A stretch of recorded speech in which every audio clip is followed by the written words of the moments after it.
How's it going, guys? It's Marcus, and today I'm going to be talking about not only one of my personal favorite villains in My Hero Academia, but overall favorite characters as well, Kai Overhaul Chisaki, and just how strong he is. Now, for my beloved anime-only watchers, Chisaki was just introduced into the anime in the second to last episode of Season 3, and is going to be playing a major role in the next arc, which has already been covered in My Hero's manga. So technically this video will contain spoilers for those who have not read the manga yet, so proceed with caution. However, I do strongly recommend reading the manga at some point. It's just as good as the anime, and you can see what's about to happen in my personal favorite arc of the series to date. But without further ado, I'm gonna get started here. So ever since Chisaki was first introduced into the manga, I fell in love with his design alone right off the bat. The very fitting outfit of a Yakuza boss he sports alongside his Plague Doctor mask, not only serving as a cool design choice to round out his outfit, but to add more to his character and his germophobia / believing that the entire quirk-filled society is quote-unquote sick, including not just heroes but villains as well. I was even more hyped to see him in the anime because I wanted to see what he would sound like, and man, did Kenjiro Suda nail his voice. I don't have a live reaction to be hearing him first talk in the anime, but I'll try to reenact it as best as I can for you guys. Hold on, dude, I'm gonna pre. Oh, God. I'm gonna pre. Oh, dude. Oh, shit. I just preed.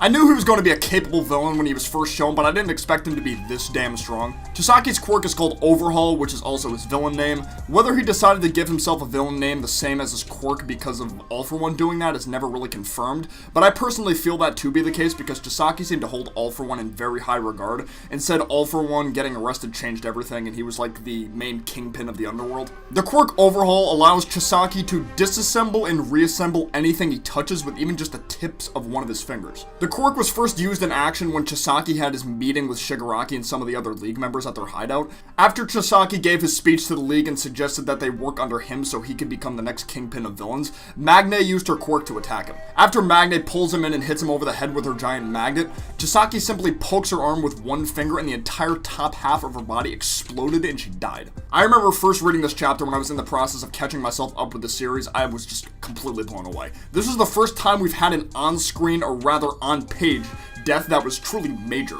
I mean, we saw Dabi kill a bunch of random no-name villains, but this was different. Magne had been an established character that played a major role in not only the training camp arc, but the hideout raid arc as well. Not to mention, I kind of liked her personality, so to see her get killed like that, stung a little bit in the moment. I was really shocked. But at the same time, it also made me excited that the series was going to be taking a darker turn now. Most of the things that had happened prior to Chisaki had been pretty lighthearted. So, Chisaki has the potential to one-shot kill anyone he comes into contact with, but he also has the ability to bring someone back to life if he chooses to do so. He's killed Eri on multiple occasions to use her body for the quirk-destroying bullets, but he's able to reassemble her back to her normal base form each time. Considering he's had to do this horrific process on Eri countless times in order to produce enough bullets to kill the entire quirk-based society, it seems that there is no limit to how many times he can bring somebody back to life that he's disassembled. However, it is implied there is a time limit to how long one of his targets can remain disassembled if he wants to reassemble them again, as when he was fighting Deku and Mirio, he stated that as long as he's able to reassemble Eri in time, then he can keep doing whatever he wants to her. Now, when it comes to the specifics of the disassembling and the reassembling, he can be very creative in both of those ways, especially when it comes to using his quirk on inanimate objects. This was first seen during the middle of his fight with Mirio, where he simply was dragging his fingers across the floor but managed to create a vast, dangerous terrain with various sharp spikes in order to pierce through Mirio, and did this with such speed that even Mirio commented saying Chisaki creating this terrain was too fast to even be considered reassembling. If this was any other pro other than Mirio, especially a pro that didn't know what Chisaki's quirk was completely capable of, I feel like they would have died. Mirio survived that attack specifically because he was able to phase through the spikes. Granted, he did get pierced later in the fight, but that was only from one spike. If this attack had landed, it would have been like 3 spikes or so piercing through his body. Chisaki was also able to use his quirk to cut off an escape route for Mirio as well. It's crazy because just part of Chisaki's base quirk is capable of doing everything Mimic's drug-powered up quirk can do. That's actually kind of hilarious. Poor Mimic, dude. He was a funny guy. It's too bad that he's gone. Chisaki is also able to use his reassembling portion of his quirk on others that haven't even been affected by his disassembling in the first place, like when he healed Chrono's head after Mirio kicked Chrono at him. I'm assuming this also has some type of time limit to it as well, like if one of his allies / someone he'd want to heal can't go over a certain time period of being injured, he can't heal them anymore. Like, that in itself is crazy because he can be a frontline fighter and a backline healer all in one. I'm fairly certain if all the precepts had decided to engaged fully on the league during that meeting, then the precepts would have won. Especially with Dobby being absent from the meeting, like Dobby's one of the league's hardest hitters right now, and he wasn't there, so. Now before I get into the most quote-unquote overpowered part of his quirk, at least I think it's like one of the most overpowered / versatile parts of his quirk, I do want to go over his base physical ability, since most of his strength in battle does come from his quirk. But Chisaki is shown to be incredibly durable, as he took countless hits from Mirio and was able to stay conscious and still dish out very hard-hitting attacks with his quirk. Chisaki was also able to dodge a few of Mirio's attacks by predicting his movements, similar to how he fought Rappa before Rappa joined the precepts. Rappa is incredibly fast, strong, and was making pretty quick work of Fat Gum, but Chisaki was able to react quick enough to land a hit on Rappa with his quirk to kill him. Though Chisaki brought Rappa back to life so he could join the precepts. His raw physical strength was never really shown at all though, but I'm sure he did have some decent physical strength to him. He was a fairly well-built guy, you know, a little bit on the muscular side. To be honest though, physical strength isn't much of a necessity for Chisaki though. I guess he doesn't really need to be strong. Like, speed and durability is enough when all you have to do is touch someone with one of your hands and you can insta-kill them. In the My Hero verse, that is. At some point I may go more in depth about that kind of stuff when it comes to a My Hero character fighting somebody from another franchise, like maybe One Piece for instance. If you felt all of these traits were strong, you haven't seen anything yet, folks. You haven't seen squat. First seen at the end of chapter 153, Chisaki was able to fuse with somebody else by using the quirk on himself and the other person at the same time. Fusing with Shin gave him 2 extra arms, and the wounds he had previously from Mirio had been healed. Chisaki was also able to become a lot faster and use having 2 extra arms greatly to his advantage.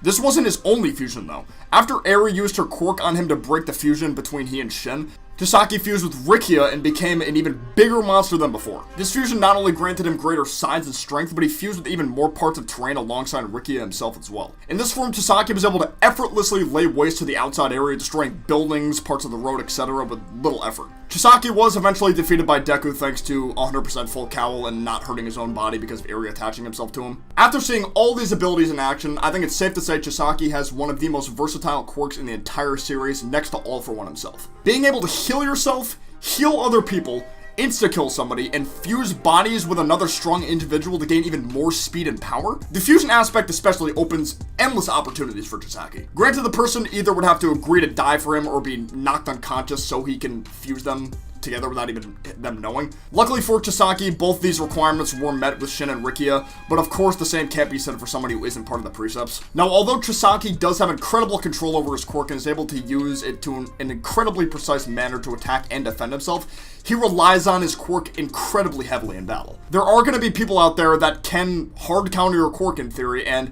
you have to strategize around that so you can still beat them in a fight. Chisaki himself stated that Mirio was stronger than him, and the only reason Mirio quote-unquote lost was because he was fighting Chisaki, Chrono, and a couple other precept members while also trying to protect Eri from danger. Chisaki was able to pull a fast one on Mirio by having Shin fire a quirk erasing bullet at Eri, which promoted Mirio to shield her, and he lost his quirk because of it. So if Eri was taken out of the equation entirely and Mirio didn't have to worry about protecting somebody, if it was just a battle between 2 men, no outside interference, it's likely Mirio would have won. Also, regarding my previous statement, I'm not trying to imply Mirio's quirk necessarily hard counters Chisaki's. I was just using that as a point in general that, you know, relying on your quirk too heavily for battle isn't good. Even All Might himself said this. I can't even necessarily be surprised that Mirio would be able to beat Chisaki though. Mirio has been described as the person who's closest to becoming the #1 hero, including other pros, and he's not even a full-fledged pro yet. Like, he's still technically a student. That just says something about how capable of a hero he is. I really hope he gets his quirk back. Also, I hope Chisaki can, you know, somehow make another appearance somehow in the series again. Granted, Chisaki is also quirkless now, so he wouldn't be able to fight again, but I'd be content with him having one of those Stain-like cameos when we saw All For One being taken to jail and we saw Stain in his cell looking at him. I just have so many fusion possibilities in my head that I would have liked to see too, that we're obviously not going to see. Like, if he somehow managed to fuse with an injured Night Eye, like, would he have been able to forcibly activate Night Eye's foresight to help him more in battle? There's so many possibilities with this quirk, I love it. As of right now, I'd say he's the strongest villain we've seen so far besides All For One. Of course, that opinion is subject to change because there are some villains that we haven't even been introduced yet, / villains we know exist but we haven't seen their full potential. So, like Spinner for instance, like, he has a quirk, but what the fuck is it? We only saw him use a sword. But I think that is going to be it for this video though. Thank you guys so much for watching. Please be sure to leave a like down below if you enjoyed, and if you're new to the channel, subscribe. But until then, I will see you guys next time. Peace out, take care, bye bye.